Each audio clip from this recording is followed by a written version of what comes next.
Hey, what's going on, guys? Good to see you again on a Saturday morning. We are talking about the tropics. We're starting in the Eastern Pacific. There's really a lot to get to. October is climatologically the time, obviously, where we have transitions going on in the United States in terms of cold front starting, some snow, the clash of the air masses. So we're going to talk a lot about that coming up in a few minutes. And then about the Atlantic, there's some things to keep an eye on as we get ready to end the season.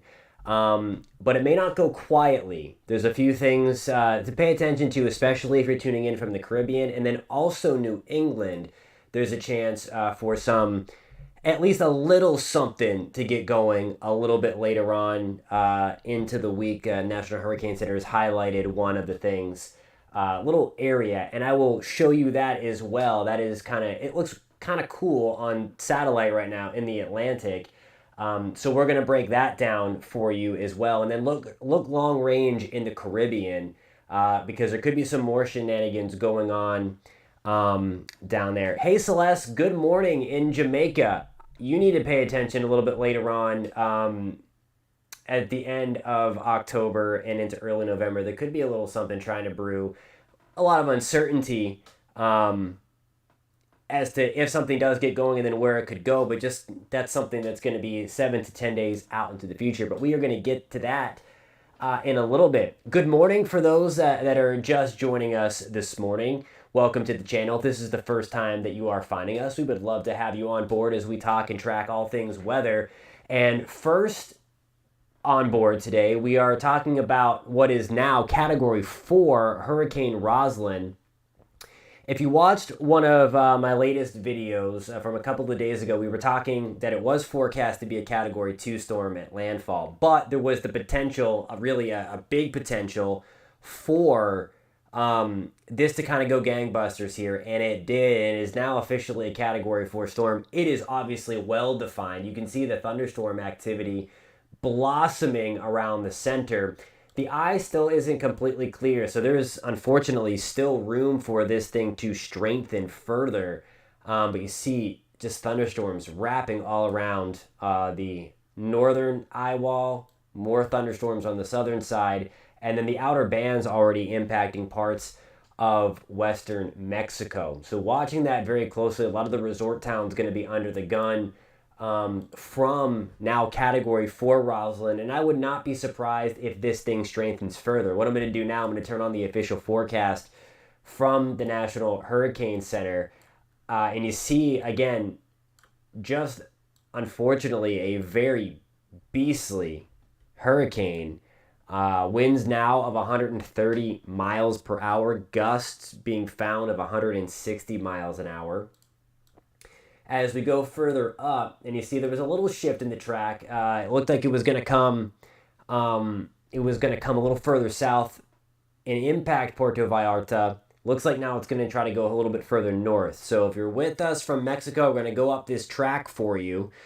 Before we talk about the Atlantic side, and before we talk about some of the big time snow that is coming to parts of the West later on, I guess early next week now.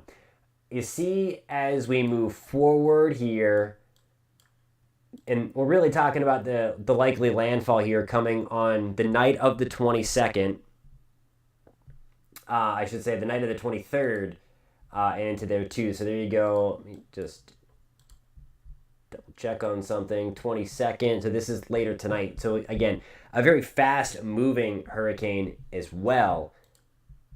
So there you go. I mean, it's forward speed. There's 8 o'clock on the 22nd, so that is later tonight. And then as we get into tomorrow morning, we're already feeling the effects on eastern Mexico as well. Celeste says she loves the rain, but not the breeze and the lightning and thunder. Yeah, we can definitely do without all of that stuff as well. And we are hoping we can avoid all of that as well. And then we just go quietly into the rest of the Atlantic hurricane season. That would be nice. There is some development out there, though. We're going to take a closer look at that. I want to just show, I mean, this is obviously something you don't want to see unless it's out in the middle of the ocean. that's the only time you can say that a hurricane looks pretty, and certainly the satellite presentation is an impressive one. I'm just going to turn all this back off again before we move over into the Atlantic side. But again, a very impressive hurricane. Unfortunately, that is moving towards western Mexico. Again, there's the zoom out just to kind of give you some perspective as to where this is going to be impact. I mean, it's textbook. It really doesn't get much better than that. It's breathing nice. It's got the outflow. That's the jagged clouds out in here. Very symmetrical storm. The only thing that it needs to do really to strengthen further is to kind of clear out the center of its eye. And that's likely going to happen later on today or tomorrow. So we'll be watching that closely for our friends in western Mexico. If you have people vacationing or family vacationing, I'm sure they know about this. I hope so anyway.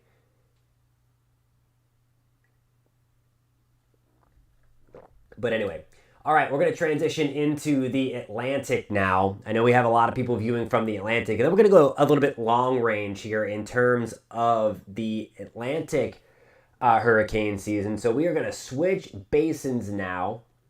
I'm going to turn on the Atlantic side, and you see that little yellow marker there. That is drawn out by the National Hurricane Center, as they have identified this little itty-bitty kind of naked swirl. Get that little marker off and kind of show you. There's the swirl. There's not much going for it. It does look like it has a low-level circulation involved. So check. But what it doesn't have going for it to be classified as a tropical cyclone in the Atlantic and Eastern Pacific, they are known as tropical depressions, tropical storms, and then hurricanes, of course, whenever they get strong enough and their associated wind speeds. But it needs to generate thunderstorms around that center. So we have part of that tropical cyclone definition being recognized, but the second part is not quite yet. Notice, though, that yellow area here, and this is as designated and as drawn by the National Hurricane Center as the 5-day development period. So expecting some development, at least development is possible over the next 5 days. It has a low chance, but certainly something that we need to keep an eye on if you're living in New England. And most specifically here, from anywhere from really New York City and then up into Maine and the Canadian Maritimes, there's some questions as to how strong this thing could get. But nonetheless, it could be dealing with some kind of tropical entity or subtropical storm as it works its way in this general area. There's the potential to turn out like this, or to miss land altogether, or come in like this. So there's some uncertainty as we get into the period. And of course, hurricane hunter missions haven't even begun. This is way too far away for that. So there's still going to be uncertainty until we get some planes in there. But again, little impressive little thing down here in terms of the low-level swirl. Once that generates thunderstorms, we will have a tropical depression on our hands. Elsewhere in the Atlantic, not much going on. Thankfully, we need to pipe things down. We talked at length about it only takes one. And I think that this season really highlights that. We were highlighting 1992 a lot because that was a very quiet year to start. And then, of course, August comes around to get Andrew. This year, it was thankfully crickets until it wasn't. And then we had Fiona impact us in Puerto Rico, and then in the Cayman Islands and Dominican Republic, and then, of course, Ian. Hey, how's it going? I have a request to talk about Roslyn. So we're going to head back to the Eastern Pacific real quick. Again, sit tight again. We're not too concerned about that little entity at this point. There's still a lot of room to go here, but we are going to go back. Welcome to the channel. If this is the first time finding us, welcome. So I'm going to go back to the high-res satellite. I believe that was on channel 2 of GOES 16. And that's going to take a second to load. There's a lot of data coming in, and then there we go. So there is Roslyn. I'm going to turn on all of the stats for you and the cone. And I'm not sure where you're watching from. If you're watching from Mexico or not, or have family there, or if you're headed in that direction, here is all that you need to know about Roslyn. It is continuing to rapidly strengthen. This was to be expected. I think from the official forecast, this is certainly stronger than anticipated. Okay, awesome. La Cruz near Puerto Vallarta.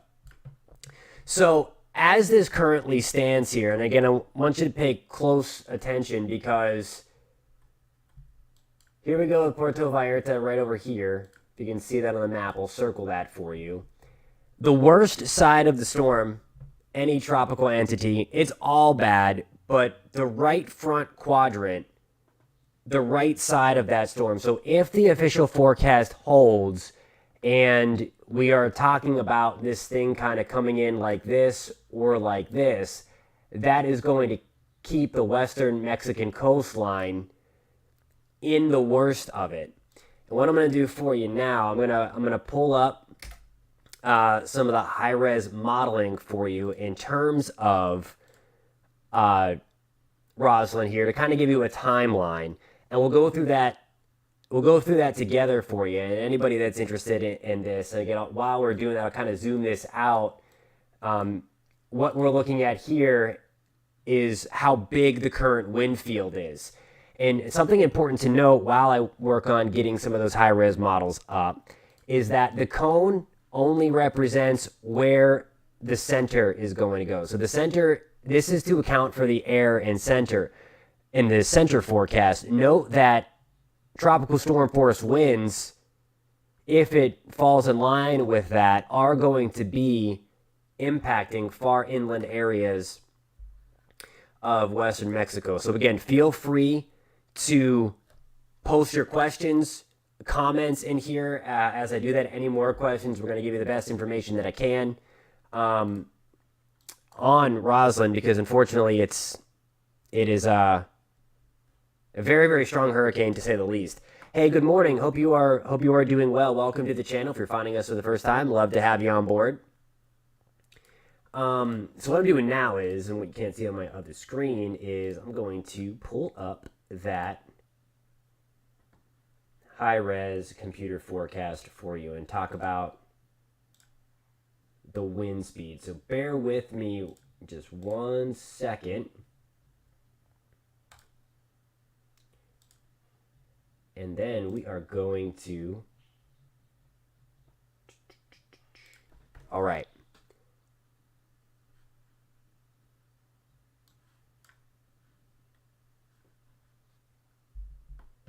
You're welcome. And again, pay close attention to this. We're going to stay on this for obviously the next few days. And I hope you stay safe. Do you have any plans to leave, or is anybody telling you like that? I'm not sure how close exactly you are to the coast, or things like that. And I'll try to help you out even further with some information here.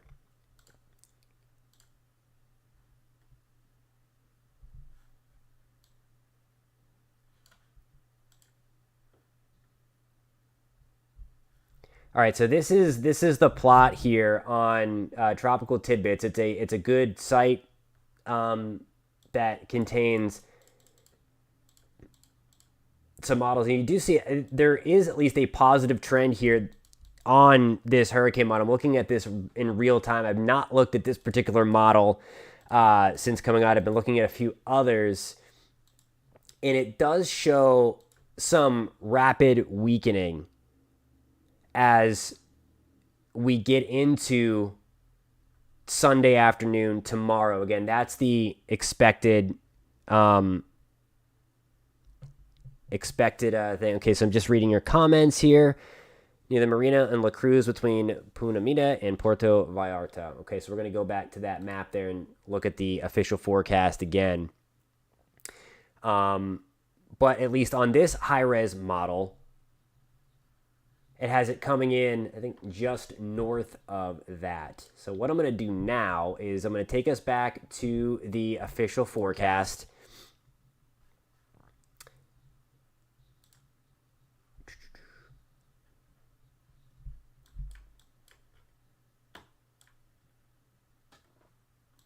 And kind of look exactly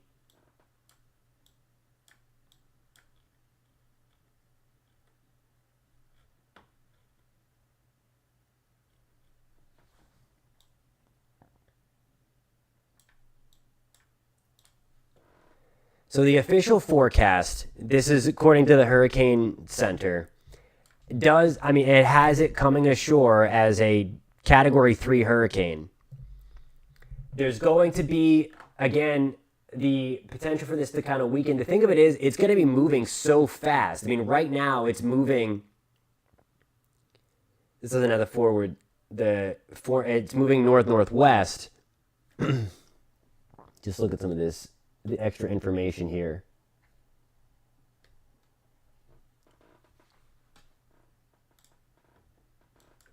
So obviously you are right in here.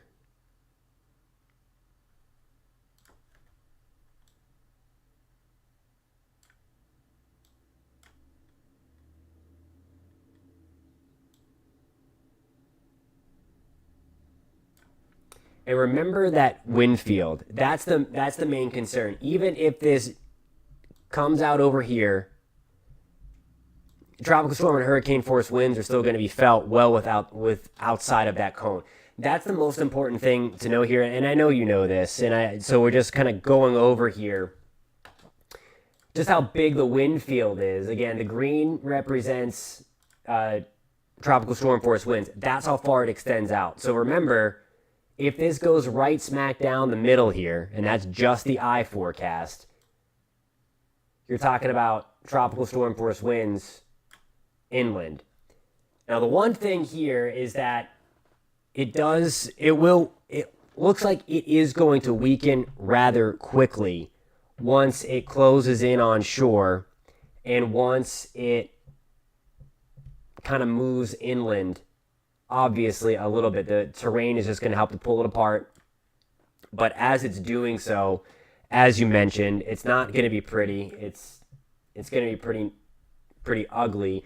We do kind of want this to take this route. Of course, we want it to stay away from land as much as possible. It's not going to do that, but it is going to be on a weakening trend. Hopefully, it does reach its kind of maximum intensity out here, and then goes wide and then takes its time and then starts to rapidly weaken before it goes on land. Regardless, it's going to be a very nasty storm. I want to make that part clear. But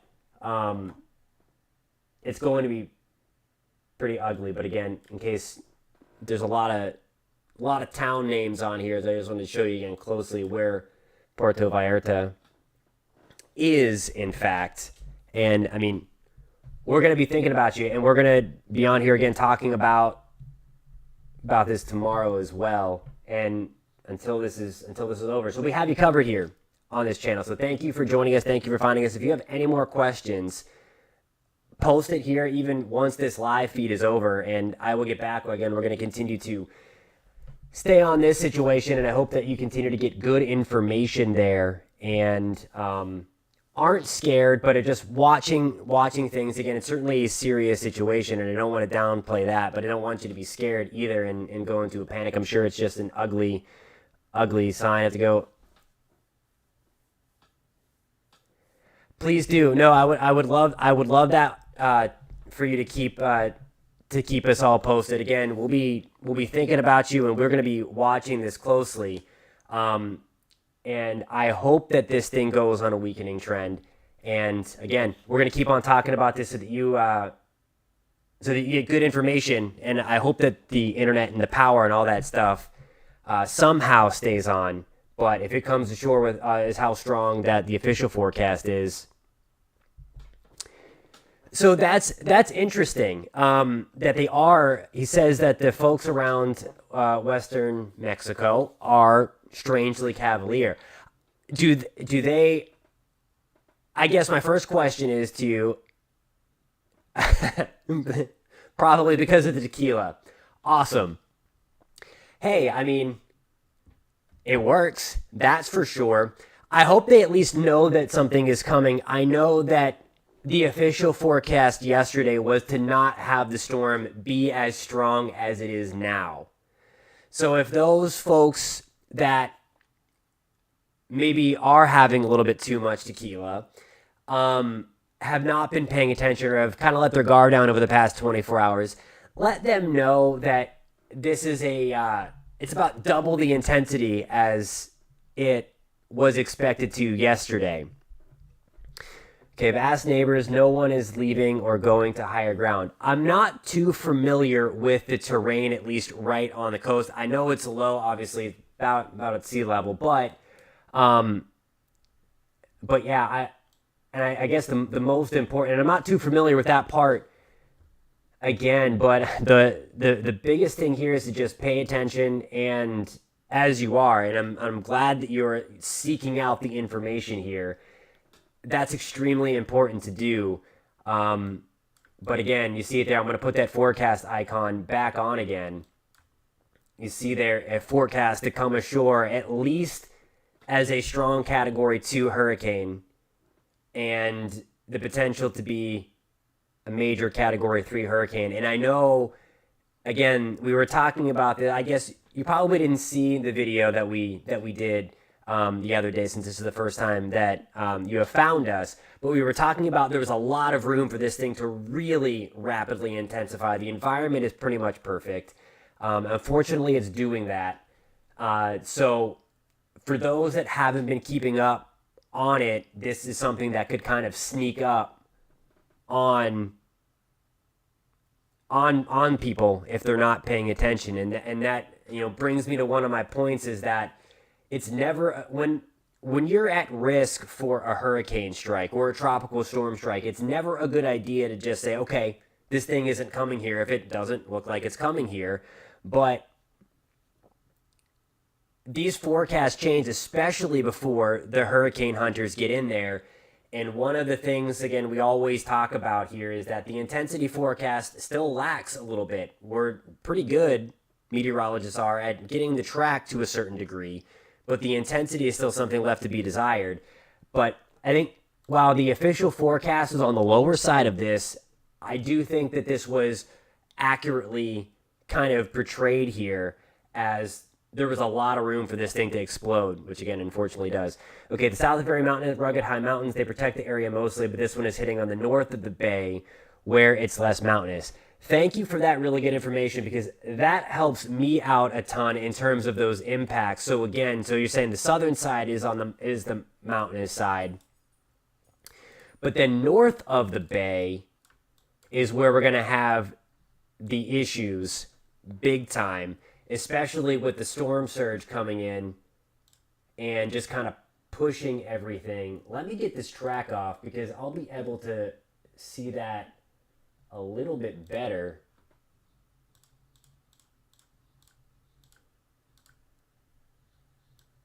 Yeah, so I mean, right up in the bay, I mean, this is just, if it does in fact come in right about here, I mean, this is going to be really, really nasty in terms of the storm surge in wind.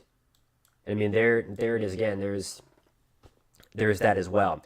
Thank you for all of that information, because again, that helps me out a ton in terms of a forecasting thing in terms of impacts. We're going to keep on Roslyn for you. And again, good luck. We'll be thinking about you as this goes, and just hopes this somehow stays away from you. Awesome. So then maybe we do want it to go south, so it just kind of breaks out and it's very unpopulated.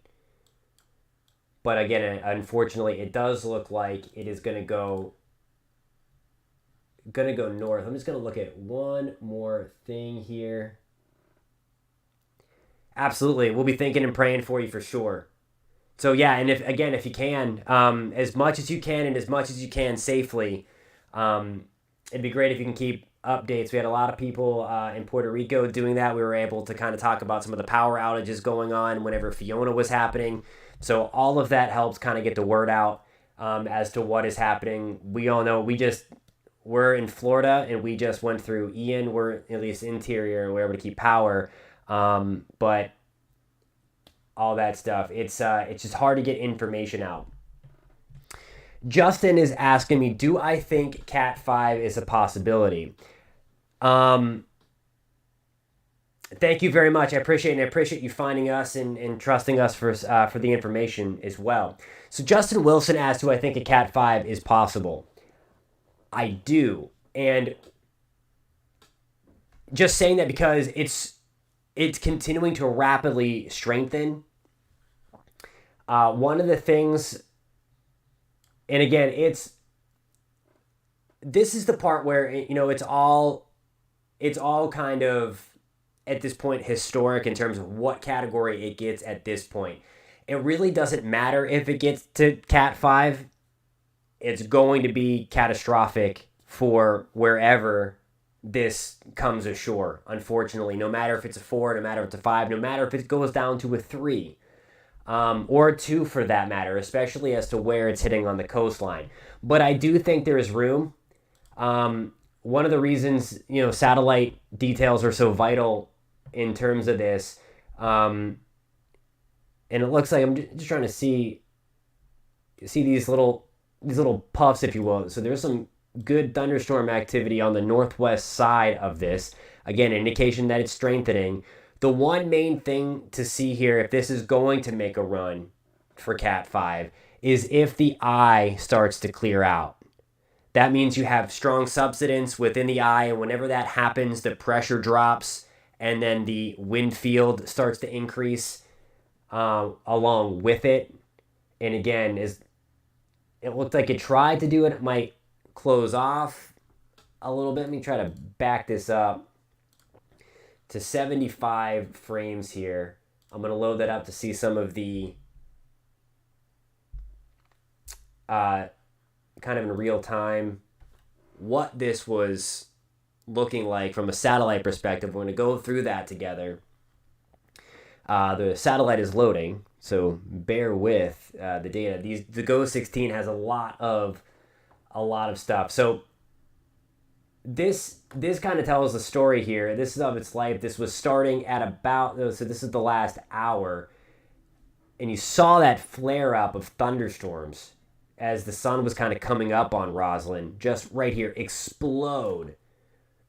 And then all of that cloud debris go out there. So, I mean, there are signs that this thing is going to try to strengthen further. So, something we'll keep on watching. It doesn't matter too much for impacts, though. So, I want to be clear about that, whether it makes it to Cat 5 or not. I don't think it's really going to... It's not going to matter. It's going to be a nasty storm, no matter how you slice it. Before I go, I promised that I would talk about the Caribbean for any of my friends that are watching from the Caribbean. And this is going to be kind of a long-range deal here. We mentioned that little entity that could head up towards New England or the Canadian Maritimes. We're going to be watching that in the next 7 days. But then also, as we close in on Halloween or early in November, there might be one push of something nasty here in the Caribbean. What we're looking at now are the ensemble spaghettios, and each one of these little circles, if you will, is the sea level pressure, where the ensemble, it's a bunch of different members, thinks that a center could be. So we look at this stage in the game for the potential for development here. And I know we had Celeste from Jamaica around, and this is what I was talking about, that we might need to be paying attention. Again, there's nothing out there in the Caribbean, but there's the potential, and this is certainly the exact area where we look back on the Atlantic side for the potential for development at this time of the year. It's typically now closer to home, closer to land. Dying cold fronts come out from the United States. Certainly the Caribbean environment is still primed with extremely warm water. And this is now getting out into the last few days of October, where this is specifically here, the afternoon of November 2nd, and in and around Central America and the Yucatan, at least from the European perspective, there's a little signal there. This signal has been there for a while, so again, it catches your attention when there's a signal that kind of goes with a little disturbance, and then matches up where you would climatologically be looking for development, starts to raise awareness. Okay, so I'm going to show you something here, and the caveat, no matter how you say it, is the fact that the GFS is always hot in the Caribbean and in the Gulf of Mexico. Early in the season, we would have had like 5 hurricanes in that area if the GFS is right. One of its main biases is to really ramp up storms in the Western Caribbean and in the Gulf of Mexico, especially early in the year. Of course, now we are late in the year. But the one thing that I want to show you here is how aggressive the GFS is. And again, we're looking for these little circles. The darker the red or purple, the stronger that that member of the ensemble thinks that the storm is going to be. So this is now out on the 30th, and you see a bunch of these little guys start to come up. Now, these aren't all storms. This is the different members of an ensemble with a different idea. What an ensemble is basically there are different initial conditions pumped into each member, because it's hard to forecast out. I mean, we're talking the first 5 days of November, so this is way out there. Okay, this is way out there. But with the different initial conditions, you can kind of get an idea. If there's a lot of agreement with different conditions pumped into the model, to the ensemble, then it's like, okay, need to pay attention a little bit. If there is not a lot of agreement, then it's probably something that you can just write off. But both the European and GFS ensembles are on board for a little something, maybe a big something, but it is way too far out to tell. I am going to leave you with a mini rant. And social media is huge in the weather world these days. We all know that. I'm coming to you live on YouTube. YouTube is awesome. What I caution is, in a situation that we could be getting ourselves into over the next 10 plus days, is just be careful what you see on social media in terms of a single model run. What I just showed you, what I'm showing you right now on your screen here still, is the ensemble forecast. There is a ton of uncertainty. There's no storm out there right now.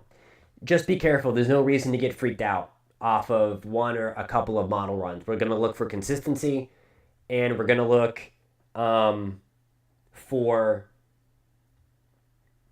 just concrete science and meteorology here as something potentially comes together. And again, this is for the last day or two of October and into the first few days of November. And then at that point, this season's going to shut off. I think this was like 2020 where we had that one last push of Eta. Yeah, it was 2020 because we were well within the Greek alphabet. Eta and Iota into Central America. And again, 'tis the season now. The Cabo Verde season at this point shuts down climatologically with those storms rolling off of Africa, those long track ones that develop and then move through the Caribbean. That season is pretty much over now that we are in the latter stages of October.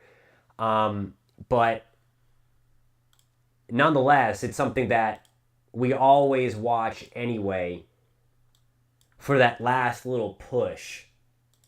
And hopefully it does not get there. Thank you guys so much for tuning in. If you are finding us for the first time, we track the weather together here. We always talk about the weather and track the weather together.